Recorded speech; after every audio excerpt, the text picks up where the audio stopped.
Today, we uncover the harrowing story of Thor Nis Christiansen, a name synonymous with terror in the late 1970s. His crimes sent shockwaves across California, leaving a trail of fear and heartbreak.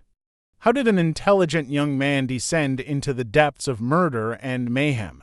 What drove him to target vulnerable women in the quiet college town of Isla Vista? Join us as we delve into the chilling details of his crimes, the psychology behind his actions, and the tragic fate of his victims. This is the story of Thor Nis Christiansen. Thor Nis Christiansen was born in Denmark on December 28, 1957, and immigrated to the United States with his family when he was young. They settled in California, where Thor grew up in a stable environment. On the surface, there was little to suggest he would become a killer. He was intelligent, even considered quiet and polite by those who knew him. But beneath the calm exterior was a man obsessed with dark fantasies.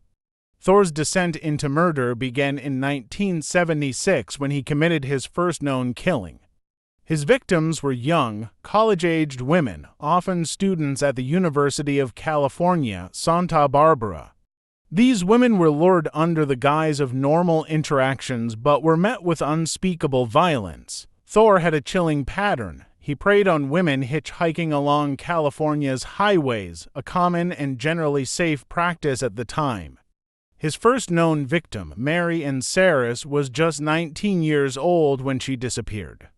Her remains were later found in a remote area, her life brutally taken by a man she thought she could trust. Christiansen's method was calculated. He used a firearm to ensure his control over his victims, quickly ending their lives before disposing of their bodies in isolated locations. Each murder escalated his sense of invincibility.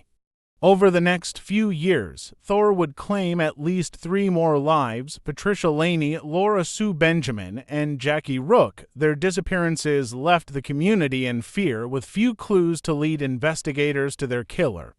How could someone so ordinary evade capture for so long?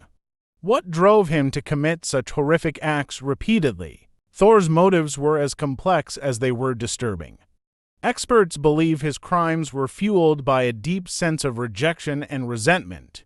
As a young man, he struggled with obesity, which contributed to feelings of inadequacy and a longing for control. His weight loss in his late teens might have given him the confidence to act on his dark impulses, channeling years of pent-up anger into violence against those he perceived as weaker. Thor's killing spree came to an end in 1979, not because of a grand police operation, but due to his own arrogance. He attempted to abduct Lydia Preston, a young woman who managed to escape after being shot by him. Her survival was the key to his capture.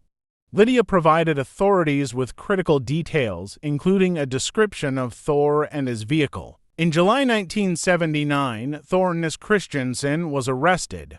The evidence against him was overwhelming, and his cold, emotionless demeanor during questioning only solidified his guilt. Thor's trial was a chilling affair, as details of his crimes were laid bare before the court.